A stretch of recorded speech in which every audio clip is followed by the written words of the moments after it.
Welcome to Morbid Whispers, where we uncover the darkest and most disturbing true crime cases from around the world.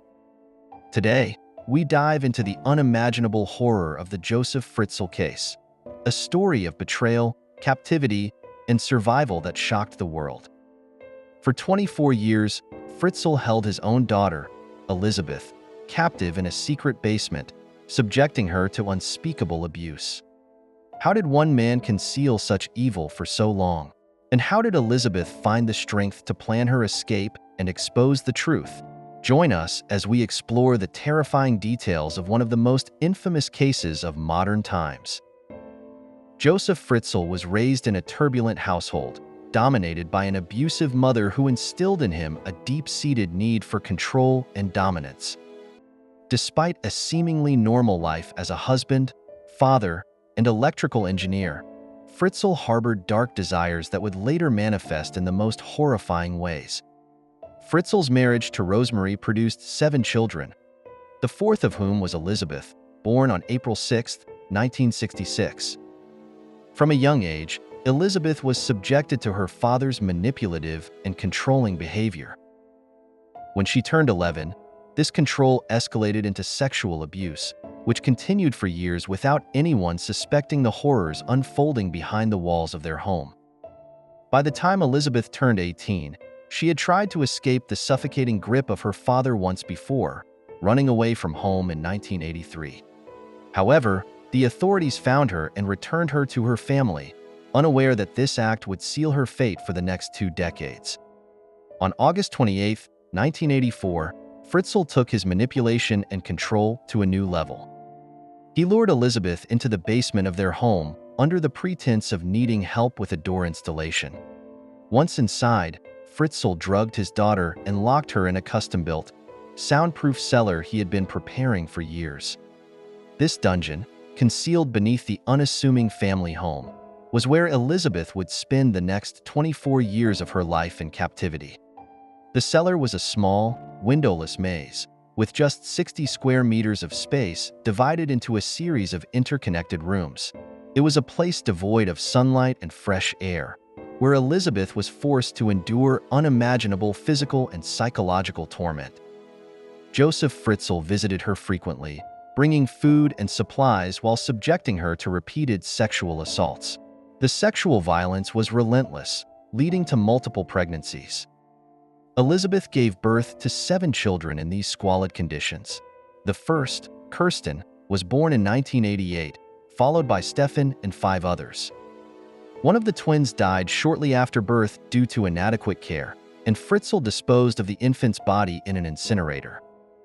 Fritzl maintained a twisted dual life, presenting 3 of the children, Kirsten, Stefan, and Felix, as foundlings supposedly left on his doorstep by Elisabeth, who he claimed had joined a religious cult. Rosemary, completely unaware of the truth, raised these children in their home, while the others remained trapped in the cellar.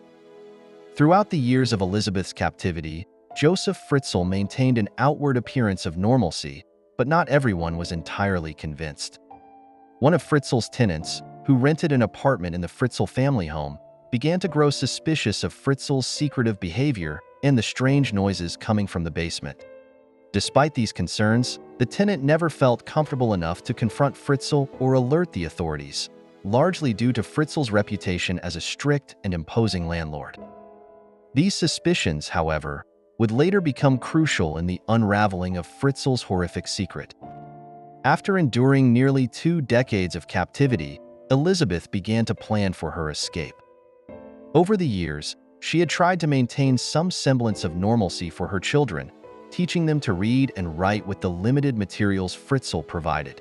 But she knew that their survival depended on finding a way out of the cellar. Elisabeth was patient and strategic. She knew that her father's control was absolute, and that any attempt to escape would have to be carefully timed and executed. Her opportunity finally came in April 2008, when her eldest daughter, Kirsten, became seriously ill. The poor conditions in the cellar had taken a toll on Kirsten's health, and Elisabeth realized that the only way to save her daughter's life was to convince Fritzl to seek medical help. Elisabeth begged her father to take Kirsten to the hospital, knowing this would be a risk. After some deliberation, Fritzl, fearing that Kirsten might die and draw unwanted attention, reluctantly agreed. He took Kirsten to the local hospital, spinning a web of lies about how she had suddenly reappeared from the cult with her daughter in desperate need of medical care. Kirsten's arrival at the hospital raised immediate red flags. The medical staff were struck by her pale complexion, malnourishment, and overall poor health, signs that something was gravely wrong. They found it odd that Kirsten had no medical records and that her condition was so severe despite her father's claims. The doctors and nurses were also alarmed by Josef Fritzl's evasive behavior and the lack of information about Kirsten's mother, Elisabeth. Unbeknownst to Fritzl, the hospital staff contacted the police, who began investigating the case. The more they probed, the more suspicious they became of Fritzl's story. Meanwhile, Elisabeth saw this as her chance. She convinced Fritzl to allow her and the other children to come out of the cellar, using Kirsten's illness as leverage. Fritzl, feeling the walls closing in on him, agreed, believing he could still control the situation. On April 26, 2008, after 24 years of unimaginable suffering, Elisabeth Fritzl and her remaining children finally emerged from their underground prison. The authorities, who had been growing increasingly suspicious, were notified that Elisabeth had reappeared and were eager to question her. At the hospital, Elisabeth was taken into a separate room away from her father and, for the first time in over 2 decades, was given a chance to speak freely. Fritzl's web of lies began to unravel when Elisabeth bravely told the police the horrific truth about her years in captivity. Jurors sat through 11 hours of video testimony given by Elisabeth on the agreement she would never have to see her father. She revealed the existence of the cellar, the repeated sexual abuse, and the births of her children. The police were stunned by her account, but quickly moved to arrest Josef Fritzl and secure the family home. A search of the house revealed the cellar where Elisabeth and her children had been imprisoned for so long, confirming the horrors she had described. The revelation of Josef Fritzl's crimes sent shockwaves around the world. The sheer scale of his depravity, the meticulous planning of his cellar, and the psychological control he exerted over his daughter and grandchildren were almost beyond comprehension. The case quickly became a global media sensation, with journalists and onlookers alike struggling to process the magnitude of the atrocities. Josef Fritzl was arrested and charged with a litany of crimes, including rape, incest, kidnapping, enslavement, and the murder of the infant who had died in the cellar. His trial began in March 2009, and the evidence presented was overwhelming. Despite initially pleading not guilty to some of the charges, Fritzl changed his plea to guilty on all counts after hearing the damning testimony from Elisabeth and the overwhelming evidence against him. During the trial, it was revealed that Fritzl had meticulously planned and executed his crimes over the years, all while maintaining a facade of respectability in his community. His defense team argued that he was mentally ill, but the court found him fully responsible for his actions. On March 19, 2009, Josef Fritzl was sentenced to life imprisonment without the possibility of parole. He was sent to a high-security prison, where he remains to this day. However, a new report by the forensic psychiatrist who first assessed Fritzl during his trial has found he was now physically weak and harmless, according to local media outlets.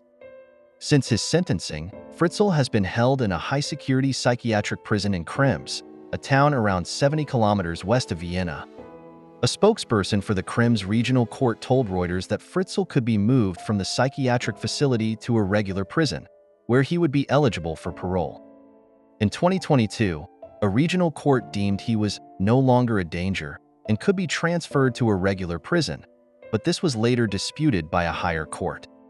The story of Josef Fritzl is one of the most harrowing and disturbing in modern history. It is a stark reminder of the depths of human depravity and the capacity for evil that can exist behind closed doors. Yet, it is also a story of survival and resilience. Elisabeth Fritzl, despite enduring unimaginable suffering, never lost hope. She remained strong for her children and ultimately found a way to escape from the nightmare that had consumed her life. The suspicions of those around Fritzl, including his tenant and the medical staff who treated Kirsten, played crucial roles in unraveling his web of lies and bringing his crimes to light. These small acts of vigilance, combined with Elisabeth's courage, were what finally ended Fritzl's reign of terror. In the years since their rescue, Elisabeth and her children have tried to rebuild their lives, away from the public eye. They have taken on new identities and moved to a secret location to begin the long process of healing from the trauma they endured. The Fritzl case remains a chilling reminder of the darkness that can exist in the human soul, but it also stands as a testament to the power of hope, courage, and the unbreakable bond between a mother and her children.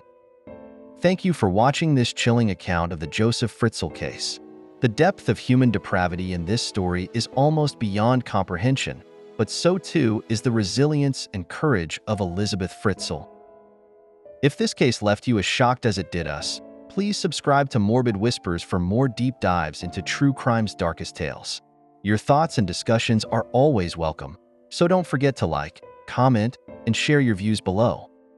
Until next time, stay aware, stay safe, and remember, monsters can hide in plain sight.